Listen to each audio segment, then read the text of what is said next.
Bueno, pero vamos a analizar las cifras, van saliendo las encuestas, ¿no? Qué es lo que está sucediendo, y para ello hemos invitado a Juan Carlos Tafur. Muy buenos días, Juan Carlos. Juan Carlos, ¿cómo estás? Buenos días. Hola, buenos días Maritere, buenos días Martín, a sus órdenes. Bueno, en todas las encuestas, Pedro Castillo tiene una larga ventaja frente a Keiko Fujimori. Pero faltan aún 42 días para la segunda vuelta electoral, y si recordamos, 42 días antes de la primera vuelta electoral, Johnny Lescano estaba arriba, estaba Rafael López Aliaga, Hernando de Soto, Verónica Mendoza, Forsyth, no figuraba ni siquiera Pedro Castillo, así que un tiempo de 42 días podría generar todavía cambios importantes. ¿Lo crees así, o más bien consideras que la ventaja es tan larga que ya es difícil de revertir este partido? No, yo creo que es perfectamente modificable lo que estamos viendo en las encuestas. Yo creo que no está nada escrito, las campañas recién han empezado. Hay estrategias que se están desplegando. En el caso de Keiko Fujimori hay una estrategia clara que va de arriba a abajo, va de la al E. Cualquier analista externo, digamos, que la siga con detalle, se da cuenta de ello. Entonces se está primero reforzando su núcleo duro, que es este sector derechista que increíblemente hoy no la respalda. Entonces tiene que apuntar a él y atrincherarse allí para a partir de ahí desplegar una estrategia. Por eso su énfasis, muchos la critican, dicen dale con la cantaleta, el anticomunismo, del antimarxismo, etcétera, pero yo creo que tiene que hacerlo porque estamos viendo cómo, según las encuestas, un sector de Hernando de Soto y un sector de López Aliaga se han ido a Pedro Castillo, lo cual es un absurdo. O vemos como un 26 o 23%, no recuerdo exactamente la cifra en este momento, del sector AB vota por Pedro Castillo. Entonces tiene una tarea inicial que desplegar allí para construir su trinchera ideológica y a partir de ello desplegar una estrategia que vaya a los sectores populares donde finalmente se va a librar la gran final, ¿no? Bueno, si bien Keiko concentra su votación en los sectores altos, ¿no? Pareciera no estar todavía conectando con este sector D principalmente. Es decir, yo no sé si al sector D se le puede hablar de mantener el statu quo, de mantener la estabilidad económica, porque ellos están pidiendo, reclamándole una pandemia, sus necesidades son muchísimas, no llega el beneficio, no llegan los servicios. Entonces, claro, de pronto habría que cambiar de estrategia para justamente poder captar ese voto que le ha sido adverso en la primera vuelta. Así es, sin duda los sectores populares tienen un voto más que marxista, ojo, porque eso no es verdad. No es ideológico, no es que tenga una ideología. Tienen un voto anti-establishment, anti-modelo. El desafío de Keiko es lograr defender el modelo y a la vez plantear un discurso de cambios a él. Entiendo que la encuesta del IEP es muy clara en el sentido de que inclusive entre los votantes de Pedro Castillo, la mayoría no está de acuerdo con el cambio de la Constitución y del modelo, sino con ajustes a él. Entonces hay mucho terreno gris entre ambos candidatos que es posible modificar y desbrozar en el camino. Entonces no son cifras duras las que estamos viendo. Yo creo que Castillo no se puede confiar y Keiko no se puede deprimir. O sea, yo creo que el tramo que queda para la elección es todavía suficientemente largo para que los ánimos electorales varíen. Pero efectivamente tienes razón, yo creo que el discurso para el D y el E es anti-establishment. Y ahí Keiko tiene que recuperar el espíritu auroral del fujimorismo, que era anti-establishment. Tarea difícil, sin duda, tarea de marqueteros, tarea de estrategas, pero es la única manera. Castillo, por su lado, tiene que reforzar su núcleo duro. No le queda otra. A él la moderación no le sirve, no le va a aumentar votos.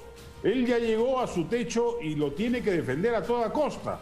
Entonces, esa va a ser la gran batalla electoral de estas semanas, ¿no? Juan Carlos, pero justo comentábamos a propósito de Castillo y de defender este núcleo duro, que él está tratando de evitar las entrevistas muy largas que pueden ir más a profundidad sobre sus propuestas. Tomemos en cuenta que él aún no ha revelado los nombres de su equipo técnico, si acaso lo tendrá, porque eso también se puede poner en duda. Tampoco ha profundizado en muchas de las propuestas del plan de gobierno que no escribió él, sino Cerrón.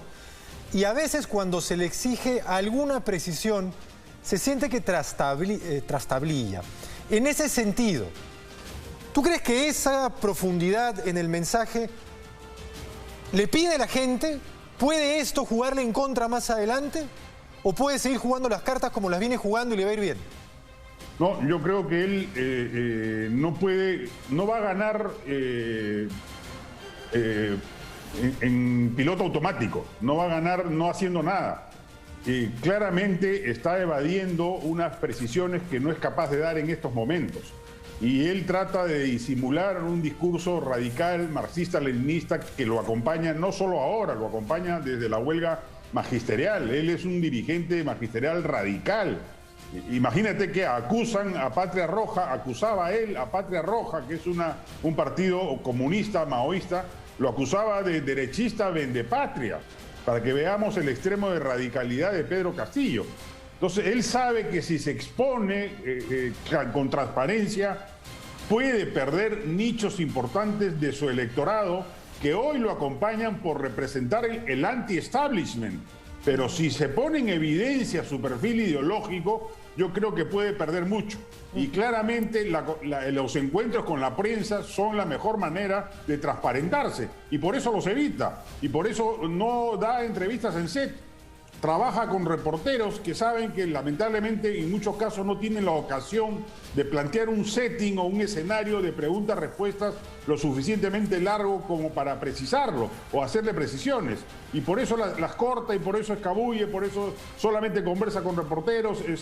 Está evadiendo una precisión ideológica que sabe que le va a traer costos, pero eso no es sostenible a lo largo de toda la campaña. Va a tener que dar precisiones, va a tener que participar en los debates, va a tener que polemizar con algunos periodistas, va a tener que dar entrevistas en set más amplias y profundas, etcétera, etcétera. Entonces yo creo, reitero, el partido todavía no está jugado. Estamos en los primeros 15 minutos, va ganando Castillo 2-0, pero no es Brasil. Y en esa medida es derrotable, ¿no? No, claro que sí. Ahora, ¿cómo ves estas variables, Juan Carlos? Llámese Hernando de Soto, López de Aliaga.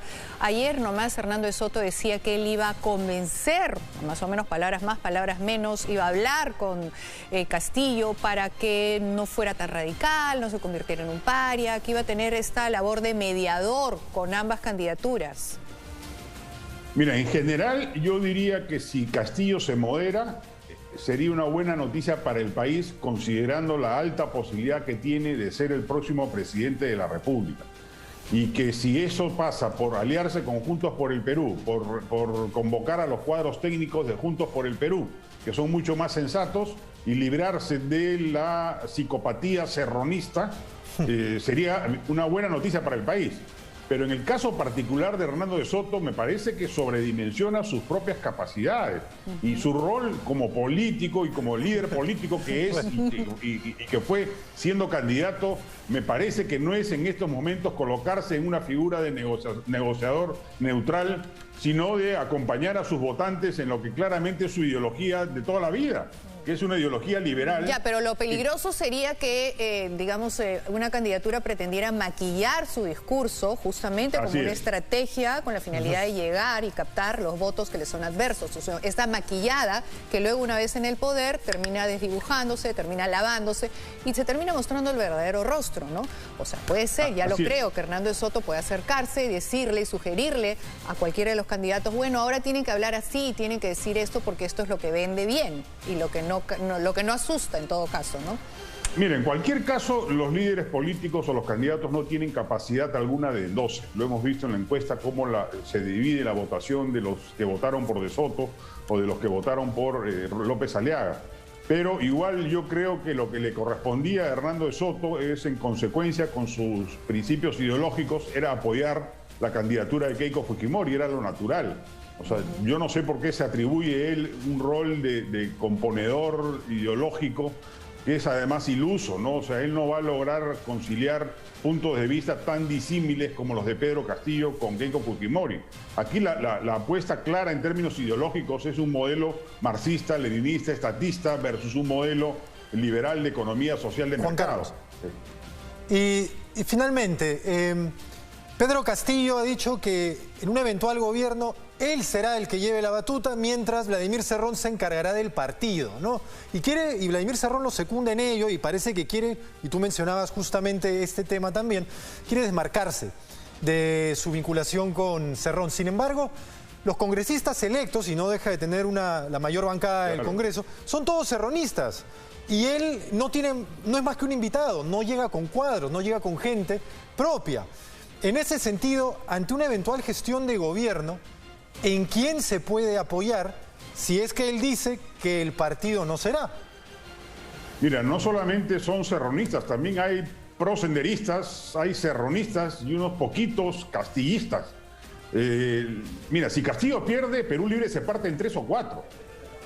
Si gana, se podría mantener unido por el acceso al poder que le permitiría el triunfo, pero igual Castillo sabe que no tiene mucho juego por delante. Si él se modera, pierde a los sectores radicales que no le van a perdonar su moderación. Ya en las redes sociales de Castillo, que sigo con detalle en Facebook y en Twitter y en WhatsApp, lo cuestionan o lo han criticado duramente por la entrevista que dio en Radio Exitosa, donde planteó algunos índices de moderación y lo acusaban de traidor. O sea, tiene un sector núcleo, un sector duro radical que no le perdonaría una eventual moderación. O sea, yo creo que está atrapado en su discurso y por eso lo trata de esconder, porque no sabe que no lo puede disimular. Yo no creo que haya capacidad de moderación de una esencia ideológica como la de él, y en esa medida me parece iluso el esfuerzo de Hernando de Soto e inverosímil la posibilidad de que veamos a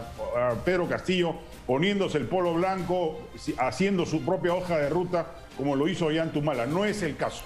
Muy brevemente, Juan Carlos, ¿Castillo es más un Fujimori 1990 o un Ollantumala 2006? Yo creo que es más un Ollanta 2006. Fujimori fue un aluvión. Castillo ha tenido el 15% de los votos válidamente emitidos. O sea, no es tampoco un tsunami ni un aluvión del Perú profundo. Ha crecido como es natural en las encuestas porque venía en racha. Quien pasó de 3% a 12% en una semana, obviamente va a duplicar o triplicar su intención de voto una semana después. Y luego de ello ha tenido una natural sobreexposición en los medios que han buscado entrevistar y darle cobertura a quien quedó primero en la primera vuelta. Muy bien, Juan Carlos. Pero no es el tsunami invencible que algunos temen u otros celebran, ¿no? Muy bien, claramente ninguno tiene arrasado en la votación, ninguno las tiene todas consigo. Se van a tener que trabajar muchísimo, demostrar y decirnos de qué viene todo en lo económico, en lo social, y no quedarse simplemente en las buenas intenciones o en las frases clichés de toda campaña. Muchas gracias, Juan Carlos. Estaremos conversando, por supuesto, porque todavía faltan muchos días. Muchas gracias, Martín Mariteria. Gracias. 8 de la mañana con 42 minutos. Hacemos una pausa.